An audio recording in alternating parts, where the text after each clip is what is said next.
देखिए, आज का जो हमारा टॉपिक है वो ये है, कंटीन्यूअस प्रोबेबिलिटी डिस्ट्रीब्यूशन का टॉपिक है, जिसका मेन जो टॉपिक है आपका वो क्या है, द यूनिफॉर्म डिस्ट्रीब्यूशन। सबसे पहले आप अपनी कॉपी में हेडिंग डाल लीजिए, द यूनिफॉर्म डिस्ट्रीब्यूशन। ठीक है बेटा। अच्छा, द यूनिफॉर्म डिस्ट्रीब्यूशन। अच्छा, अब उसके बाद जब आप हेडिंग डालेंगे तो आपके पास सबसे अहम चीज़ जो है वो हमारे लिए क्या होता है कि हमने आज के दिन स्टडी करना क्या है, आज के हमारे लर्निंग ऑब्जेक्टिव क्या है। लर्निंग ऑब्जेक्टिव चैप्टर नंबर 7 और 1 के अंदर क्या, list the characteristic of uniform distribution. हमने सबसे पहले क्या पढ़ना है, करेक्टरिस्टिक ऑफ यूनिफॉर्म डिस्ट्रीब्यूशन को स्टडी करना है। उसके बाद हम यूनिफॉर्म डिस्ट्रीब्यूशन के जरिए प्रोबेबिलिटी निकालने का तरीकेकार सीखेंगे। सिर्फ दो ही काम आज के हैं।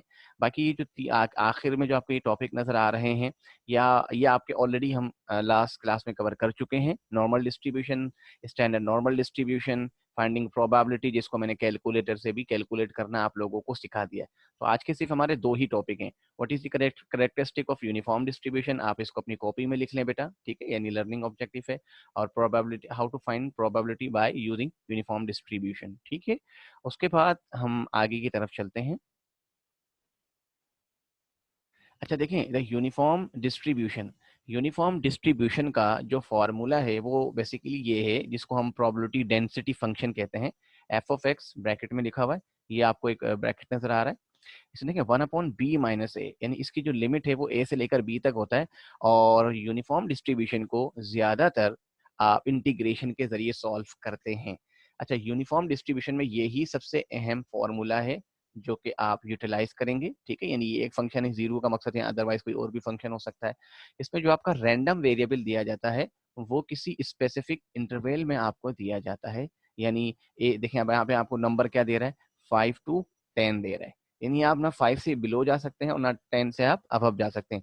ये जो एक्स आपका जो रैंडम वेरिएबल है वो आपका एक्स एक्सिस पर होता है, और ये जो आपका फंक्शन है यूनिफॉर्म डिस्ट्रीब्यूशन का, इसकी जो प्रोबेबिलिटी आती है वह आप वाई एक्सिस पर रखते हैं, ठीक है। तो ये फॉर्मूला जरा अपनी कॉपी में लिख लीजिएगा, इसे हम आगे भी यूटिलाइज करेंगे, ठीक है बेटा। अच्छा देखिए, यूनिफॉर्म डिस्ट्रीब्यूशन का मैं आपको पहले ही बता चुका हूँ कि देखिए एक्स आपका ये जो है वो एक एक्सिस पर आता है, और वाई एक्सिस पर आपके पास क्या होता है, एफ ऑफ एक्स या पी ऑफ एक्स ले सकते हैं, क्योंकि ये बात होगा इसकी प्रोबेबिलिटी पी एक्स से भी डिनोट की जाती है, एफ ऑफ एक्स से भी। तो लर्निंग आउटकम हमारे पास जो पहला क्या था वो ये था कि देखें, uniform distribution probability distribute is पर सिंपलेस्ट डिस्ट्रीब्यूशन। और इससे हम रेक्टेंगुलर भी डिस्ट्रीब्यूशन कहते हैं, क्योंकि इसकी जो शेप है देखें आपके पास क्या है, रेक्टेंगुलर है। इसमें दो वैल्यू दी जाती है, एक आपके पास मिनिमम वैल्यू होती है, एक आपके पास मैक्सिमम वैल्यू होती है। तो मिनिमम वैल्यू को हम ए कंसीडर करते हैं और मैक्सिमम वैल्यू को हम बी कंसीडर करते हैं, ठीक है बेटा। देखिए मैं फिर आपसे कह रहा हूँ, सिंपलेस्ट प्रोबेबिलिटी है यूनिफॉर्म डिस्ट्रीब्यूशन। देखें यहाँ लिखा हुआ है, simplest distribution for a continuous random variable, यानी बहुत ही सिंपल है। और दूसरी एक चीज क्या है, इसकी जो शेप है वो रेक्टेंगुलर शेप है, और इसमें इसको जो डिफाइन किया जाता है वो मिनिमम और मैक्सिमम वैल्यू से डिफाइन किया जाता है। तो लर्निंग आउटकम हमारा क्या, करेक्टरिस्टिक ऑफ यूनिफॉर्म डिस्ट्रीब्यूशन, तो ये इसकी क्या है, करेक्टरिस्टिक है। तो एक जो लर्निंग आउटकम है वो हमने स्टडी कर लिया है। तो अब हम चलते हैं आगे की तरफ। देखिए, यूनिफॉर्म डिस्ट्रीब्यूशन को मैं फिर थोड़ा सा आपको फिर बताता चलूँ कि देखें, प्रोबेबिलिटी डेंसिटी फंक्शन, हर डिस्ट्रीब्यूशन का एक प्रोबेबिलिटी डेंसिटी फंक्शन होता है, ठीक है। आपको कोई शॉर्ट फॉर्म में बोल देगा पीडीएफ क्या है, तो आपने पीडीएफ की जो डिटेल फॉर्म क्या है वो probability density function of uniform distribution, जो कि मैं आपको पहले बता चुका हूं। लेकिन इसके सिंपलेस्ट फॉर्म आपके पास के यूनिफॉर्म प्रोबेबिलिटी डेंसिटी फंक्शन क्या, एफ ऑफ एक्स 1/b-a। अभी जो एक्स की जो लिमिट है वो ए से लेकर बी तक है, जो कि मैं आपको पहले बता चुका हूँ, ए से लेकर बी तक। और ये आपके पास हाइट है, ये आपके पास लेंथ है, एरिया इसका हमेशा 1 आता है, ये फिक्स है। जिस तरह हमने यूनिफॉर्म डिस्ट्रीब्यूशन पढ़ी थी ना, यूनिफॉर्म डिस्ट्रीब्यूशन में आपके पास क्या था कि कर्व का जो एरिया है वो 1 आता है। इसी तरीके से rectangle shape of uniform distribution का जो एरिया है वो 1 आता है। अच्छा, एक चीज और याद रखिएगा, ए जो है वो मिनिमम वैल्यू ऑफ एक्स है। ये देखें अपनी कॉपी में जरा लिख लीजिएगा, जिन चीजों को मैं हाईलाइट करता हुआ जा रहा हूँ इन्हें लिख लेंगे तो आपको बहुत आसानी हो जाएगी। देखें, A is equal to minimum value of X, यानी देखें ए की वैल्यू आपके पास ये है जो कि मिनिमम वैल्यू ऑफ एक्स की होती है, और b maximum value of b, maximum value of x जो कि आपके पास देखें ये है। इसमें सिर्फ दो ही चीजें दी जाती हैं, देखें ए और बी, या आपको रैंडम वेरिएबल दिया जाएगा, ठीक है। तो ये जो चीजें मैंने आपको बताई इसे जरा अपनी कॉपी में लिख लीजिएगा। तो अब हम मजीद आगे की तरफ चलते हैं बेटा। अच्छा, अब यूनिफॉर्म डिस्ट्रीब्यूशन का जो फॉर्मूला है वो ड्राइव कैसे हुआ, ये थोड़ा सा मुझे आपको बताना है। देखिए, एक चीज याद रखिएगा, देखिए total area under the curve is equal to the product of length and the width of the rectangle is equal to 1। ये हम आपको पहले ये वाली बात बता चुके हैं कि area of rectangle is equal to length into height is equal to 1 होती है, ठीक है। अच्छा, by the definition between X value A and B, हम ये भी बात आपको पहले बता चुके हैं, the length of rectangle is B minus A होती है। अब आपने अगर लेंथ इसकी मालूम करनी है लेंथ, तो वो क्या बी माइनस ए। अब आपने जब ये लेंथ मालूम कर ली तो लेंथ को आप लेंथ की जगह पर पुट करेंगे, ठीक है ना। तो आप यहाँ से हाइट मालूम कर लेंगे, तो हाइट का जो फॉर्मूला क्या है 1/b-a। ये चीज आप मेरे साथ थोड़ी देर पहले से जो मैं आपको बता रहा था ना, अब इसको हाइट को हम क्या कह देंगे, एफ ऑफ एक्स कह देंगे। क्लियर है मेरी बात? यानी लेंथ का फॉर्मूला क्या b-a और हाइट का फॉर्मूला क्या 1/b-a। अब आप ये देखिए कि आपको ए और बी गिवन होगा। एरिया ऑफ रेक्टेंगल का फॉर्मूला क्या, लेंथ इंटू हाइट। तो लेंथ आपके पास फॉर्मूला क्या b-a, ये भी आपको गिवन होगा।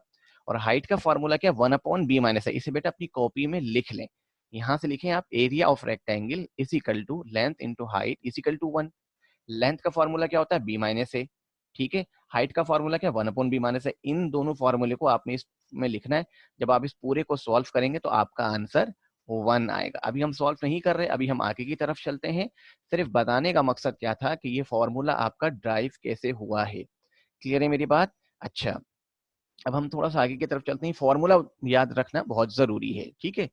अब आप ये देखिए, uniform distribution mean and standard deviation, mean and standard sir एक मिनट डेविएशन। पीछे मेरे फार्मूला लिखती हूँ। अच्छा बेटा, लिख लें आप, क्योंकि ऐसा ही क्वेश्चन ना मैं भी आपसे एग्जाम में भी आपको दूंगा, हो सकता है मैं आपसे अभी क्लास में भी एक क्विज के तौर पर एक क्वेश्चन पूछूं कि एरिया ऑफ रेक्टेंगल मालूम करें यूनिफॉर्म डिस्ट्रीब्यूशन का, तो मैं आपसे कुछ नहीं बोलूंगा। स्टूडेंट को याद होना चाहिए कि इसका फॉर्मूला क्या होता है, the product of length and the height which is equal to 1। It's mean first of all you will find the length and then you will find the height and then put into the formula and the answer is equal to 1। Sir हो गया। ठीक है बेटा। Sir हमारे जो finals है वो भी उसी में होंगे ना, ऑनलाइन ही होंगे?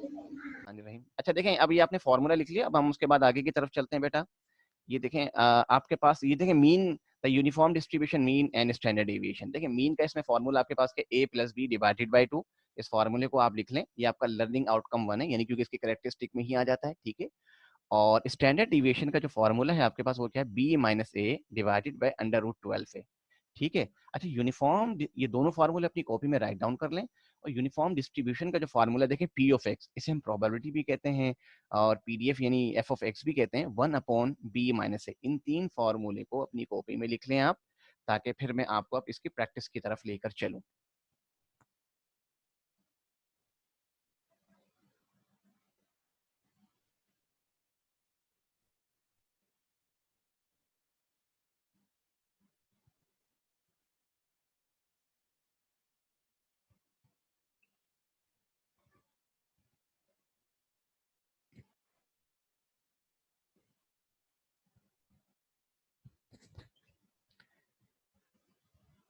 इन तीन फार्मूले को समझना बहुत जरूरी है और इन्हीं तीन फार्मूले की सारी करेक्टरिस्टिक इस्तेमाल होगी इनकी एप्लीकेशन के अंदर। और इसके दो ही पैरामीटर होते हैं, ए और बी, ये जरा याद रखिएगा, इसके दो ही पैरामीटर हैं। फिर बता रहा हूं, ए और बी आपने हर जगह देखा होगा, देखो b-a आ रहा है, तो it's mean there are two parameter in the uniform distribution.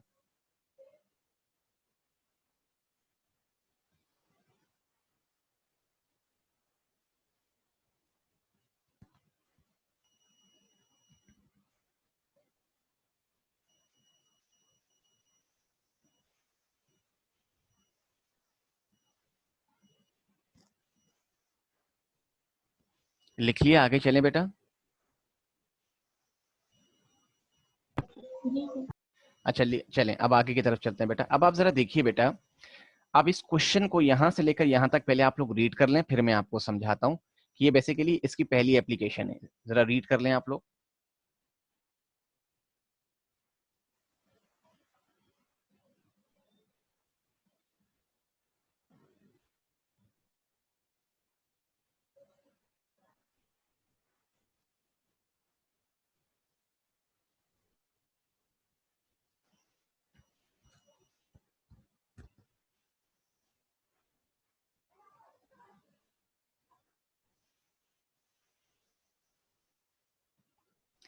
और देखिए अब लर्निंग आउटकम आपका 2 शुरू हो चुका है। Compute the probability by using the uniform distribution. देखिए आपको यहाँ पे भी नजर आ रहा है और आपको पहले इसकी एप्लीकेशन करवाना जा रहा हूँ।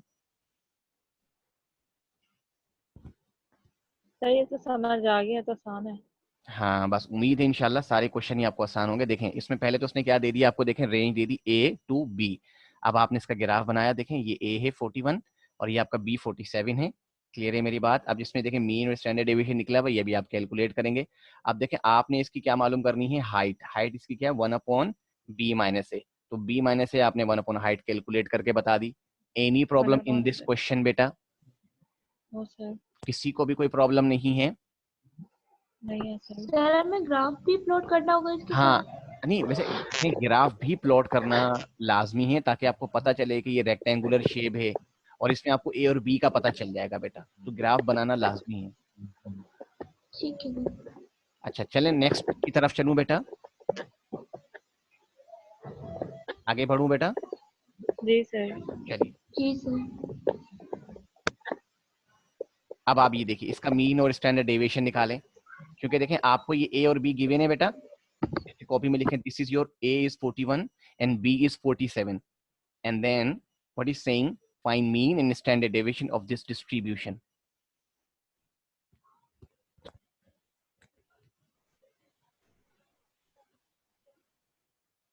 मैं बार बार आपसे कह रहा था कि देखें फॉर्मूले को अपनी कॉपी में लिख लें और इसे दिमाग में मेमोराइज कर सर लें। एक पीछे देखिए। ओके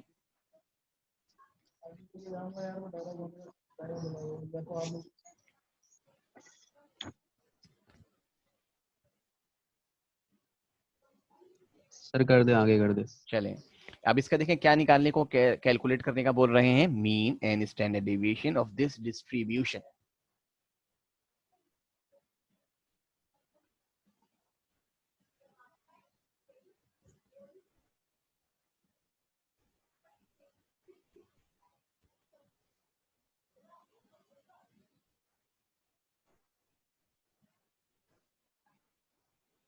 सर आगे बाकी भी ऐसे ही हैं। इंशाल्लाह। आमीन। अच्छा ये कर लिया आप लोगों ने? जी सर। अच्छा सर ये बताएं ये स्टैंडर्ड डेविएशन में √12 कैसे है सर? √12 ये से देखें फॉर्मूले में जरा चल के देख लें बेटा, ये जरा देखें। ठीक है ठीक है। ठीक है बेटा। अब जरा आप चलें नेक्स्ट प्रॉब्लम की। अच्छा अब जरा हेडिंग डालें determining probabilities in a uniform distribution. अब आपको हम क्या निकालना सिखा रहे हैं, प्रोबेबिलिटी कैसे निकालते हैं यूनिफॉर्म डिस्ट्रीब्यूशन में। अच्छा यहाँ पे प्रोबेबिलिटी निकालने का थोड़ा सा तरीकेकार डिफरेंट है। क्लियर है मेरी बात? अब इसका फॉर्मूला क्या है, probability in a uniform distribution P of x x2 minus x1 upon B minus a। अब आप देखें आपको B minus a तो सवाल में पहले से गिवन था। अब आपको यहाँ पर प्रोबेबिलिटी भी दी जाएगी। क्लियर है मेरी बात आपको बेटा?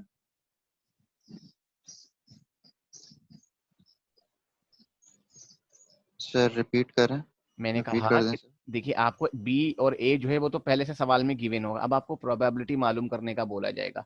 तो प्रोबेबिलिटी जब मालूम करने का बोला जाएगा तो इसके लिए आपका फॉर्मूला क्या है, देखें P of x is equal to x2 minus x1 over B minus a।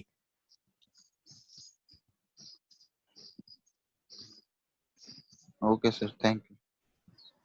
ये किस चीज का फॉर्मूला है?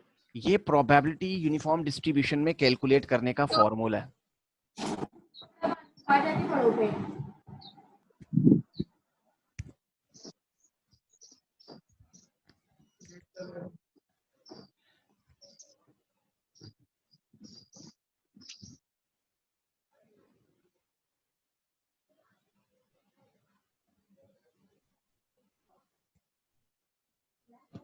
सर जी ये पूछना था, ये गवर्नमेंट ने 22 तारीख से छुट्टी दी है, तो ये 22 तारीख से क्लासेस होना भी बंद हो जाएंगी? बस इंशाल्लाह बंद हो तब तक जाएंगी। ईद है। हाँ मतलब जुमरात तक तो जुम्मे तक जिनकी क्लास होगी जुम्मे वाली तो होगी, जुम्मे के बाद बंद हो जाएगी। अच्छा अच्छा। और सर इनकी हमारे कोर्स टीचर ने हमें बताया कि बेटा थोड़ा सा इसको रीड कर लीजिएगा ताकि ये आपको समझने में थोड़ी सी आसानी होगी। वैसे तो मैं आपको डायरेक्टली समझा सकता हूँ ये है क्या, बट आप थोड़ा सा रीड कर लेंगे तो आपको थोड़ा सा फायदा हो जाएगा। सर वो आपने कहा कि ग्राफ भी बनाना होगा, तो जी जी ग्राफ बेटा बनाने का ग्राफ, कुछ तरी- नहीं, वो तो तरीका है रफली इसका? रफली बनाना बेटा, आपने यूं लाइन खींचनी है अपने सर हिसाब से, कोई भी रेक्टेंगल बना देना, कोई इसकी मेजरमेंट फिक्स नहीं है बेटा, क्योंकि वो ना तो आपको सही। ए की वैल्यू मतलब ए और बी गिवन हो तो वो तो कहीं पे भी आप ड्रॉ कर सकते हैं बेटा। इसको जरा ओके। रीड कर लीजिएगा बेटा, ताकि मैं आपको थोड़ा समझा सकूं। ये जो आपके सामने स्लाइड है ना, जब मैं आपको समझाऊंगा तो आपको ज्यादा अच्छे तरीके से समझ में आ जाएगी। सर कर लिया रीड। अच्छा देखिए, अब मैं गाइड करूं। जी।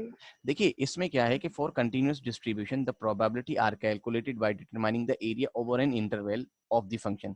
अब ऑफ द फंक्शन इंटरवल का मकसद क्या है बेटा, जो हमने आपको पहले दिखाया था कि वो ए और बी के दरमियान जो आपको एक वैल्यू गिवन होती है, ठीक है। अब प्रोबेबिलिटी निकालने का जो फॉर्मूला है वो क्या है, x2 minus x1 over b minus A, ठीक है बेटा। Remember that the area between A B is equal to 1, हम ये बात आपको बहुत पहले ही डिफाइन कर चुके हैं। The probability of any interval is include A B is 1, ये भी हम बहुत पहले। अब देखें एक चीज याद रखिएगा, the probability of x greater than b दे दे, ठीक है, या x लेस देन b दे दे, तो वो जीरो होगी। यानी इसमें आपको लाजमी आपको जो है ना वो लिमिट दी जाएगी a टू b। यानी अगर ग्रेटर देन बोल देगा तो ग्रेटर देन आपकी डायरेक्ट कोई वैल्यू नहीं होती, ठीक है। तो because there is no above the area, देखें जैसे इसने यहाँ पे बोला ना ग्रेटर देन, यहाँ क्या बोल रहा है, less than is zero, because there is no area above और बिलो ए। यानी अगर मैं आपको एक चीज बताऊं, ये मेरे पास ए है, ये मेरे पास बी है। अब मैं अगर बिलो की बात करूं तो 41 से बिलो तो मैं नहीं जा सकता।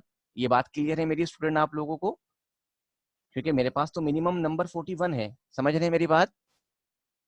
और 47 से अबव भी मैं नहीं जा सकता, क्योंकि मुझे नहीं पता कि इसके बाद कौन सा नंबर हैगा। बात क्लियर है स्टूडेंट? Yes sir. ठीक है, तो ये वाली चीज एक तरह की थियोरिटिकल चीज है जो उन्होंने हमें बताई है। ये देखें क्या लिखा हुआ है, ग्रेटर देन और लेस देन। अगर कभी कोई प्रोबेबिलिटी पूछा जाए ग्रेटर देन, देखें ये तो ठीक है, बिटवीन के अंदर आएगा तो आपने ये फॉर्मूला अप्लाई कर लेना, क्योंकि बी माइनस से आपको पहले से गिवन होगा, x2 माइनस x1, आप this is your x1, this is your x2। But अगर आपको बोला जाए प्रोबेबिलिटी ग्रेटर देन बी या लेस देन बी, तो ना तो आप ए और बी से अबव जा सकते हो। तो इसकी मैं भी आपको ये जरा सवाल रीड कर लीजिए बेटा आप लोग।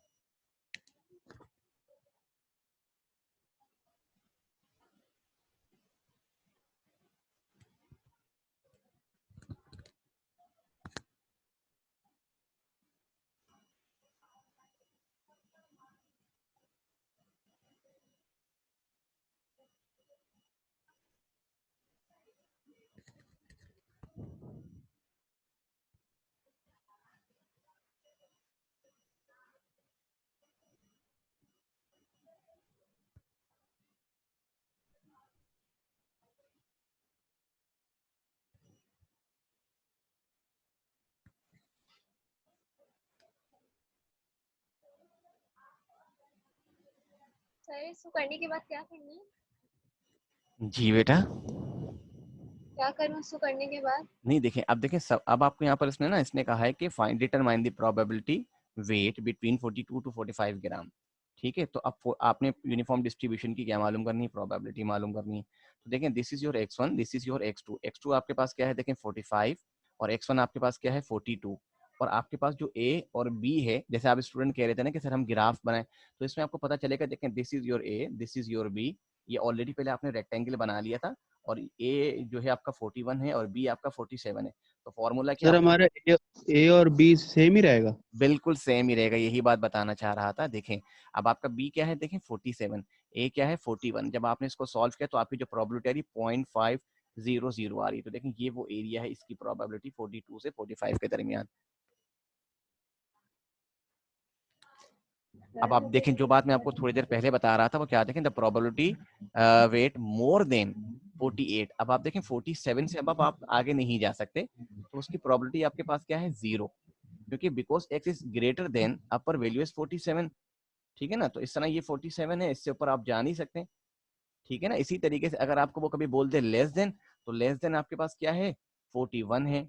अब जैसे 40 is less than lowest value in for distribution, क्योंकि आपके पास 41 लोवेस्ट है, इससे नीचे आप नहीं जा सकते। याद रखिएगा कि जो आपको ए और बी लिमिट दी जाती है ना इंटरवल, ये बेसिकली इसीलिए दिया जाता है कि आप इससे अबव की प्रोबेबिलिटी मालूम नहीं कर सकते, इससे बिलो की नहीं कर सकते, क्योंकि ये आपको स्पेसिफिक इंटरवल आपको दिया जा रहा होता है, ताकि आप उसी रेंज के अंदर उस चीज को मालूम कर सकें।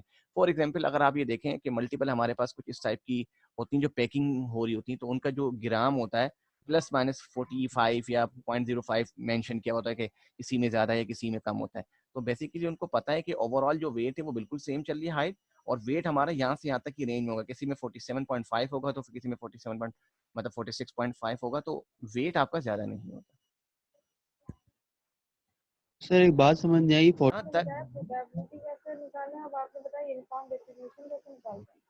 देखें आपका जो टॉपिक है वही यूनिफॉर्म डिस्ट्रीब्यूशन। तो यूनिफॉर्म डिस्ट्रीब्यूशन में आपने क्या क्या चीजें कैलकुलेट करनी है। देखें पहली मैंने आपको ये बात बताई कि देखें आपको इसमें मीन कैलकुलेट करना होगा, इसमें आपको स्टैंडर्ड डेविएशन कैलकुलेट करना होता है, इसमें आपको हाइट कैलकुलेट करनी होती है, और इसमें आपको प्रोबेबिलिटी कैलकुलेट करनी होती है। और आपको जो क्वेश्चन दिया जाएगा वो एक ही क्वेश्चन होगा। लाइक ये आपके पास क्वेश्चन है, अगर मैं इसी के नीचे यहाँ पे लिख दूं find the probability between 45 to 46 कर दूं, तो वो इस रेंज के अंदर आ रहा है, आप उसकी प्रोबेबिलिटी मालूम कर लोगे प्रोबेबिलिटी के फॉर्मूले के जरिए।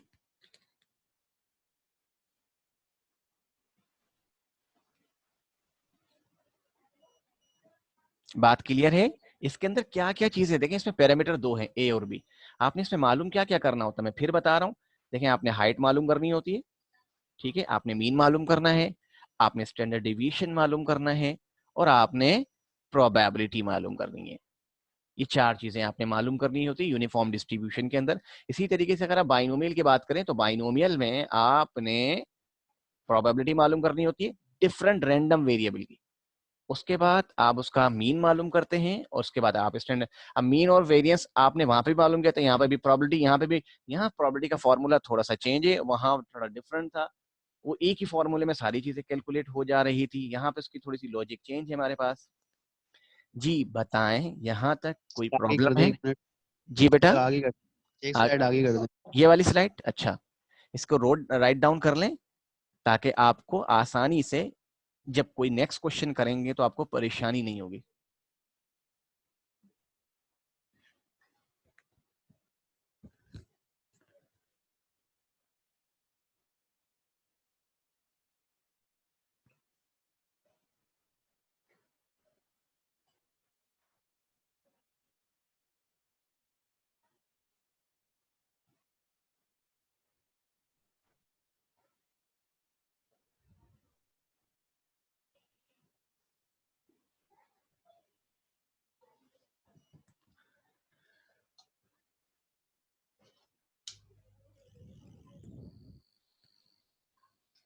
फिर एक बात समझा दूं कि देखें आपको यूनिफॉर्म डिस्ट्रीब्यूशन में मीन कैलकुलेट करना है, वेरिएंस कैलकुलेट करना है, या अगर मैं कभी दे दूं कि एरिया मालूम करें रेक्टेंगल का, वो मैंने आपको बताया था एरिया कैसे मालूम करते हैं, हाइट इनटू लेंथ, ठीक है, और प्रोबेबिलिटी निकालने का बोल सकते हैं आपको बेटा।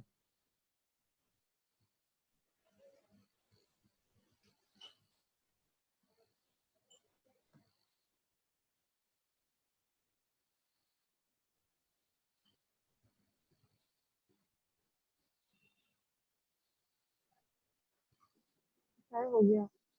जी कर लिया सबने बेटा? स्टूडेंट सबने कर लिया ये वाला क्वेश्चन?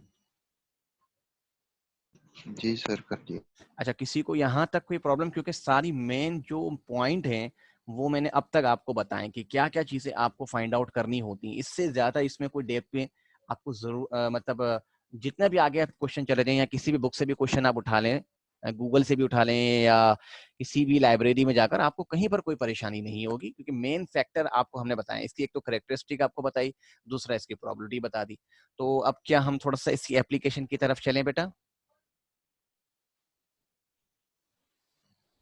जी सर। अच्छा बेटा, ये आपके पास एक क्वेश्चन है,